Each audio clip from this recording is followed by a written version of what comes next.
عبداللہ بن مسعود رضی اللہ عنہ نے بیان کیا کہ رسول اللہ صلی اللہ علیہ وسلم نے فرمایا، جس نے کوئی جھوٹی قسم جان بوجھ کر کھائی تاکہ کسی مسلمان کا مال ناجائز طور پر حاصل کر لے، تو وہ اللہ تعالیٰ کے سامنے اس حالت میں حاضر ہوگا کہ اللہ پاک اس پر نہایت ہی غضبناک ہوگا۔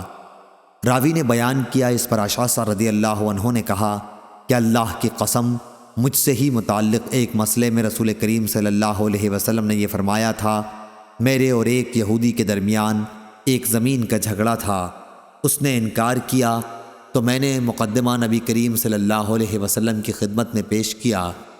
حضرت صلی اللہ علیہ وسلم نے مجھ سے دریافت فرمایا، کیا تمہارے پاس کوئی گواہ ہے؟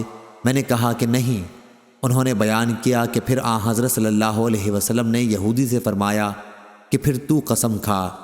اشعث رضی اللہ عنہ نے بیان کیا کہ میں نے عرض کیا، یا رسول اللہ صلی اللہ علیہ وسلم، پھر تو یہ جھوٹی قسم کھا لے گا اور میرا مال اڑا لے جائے گا۔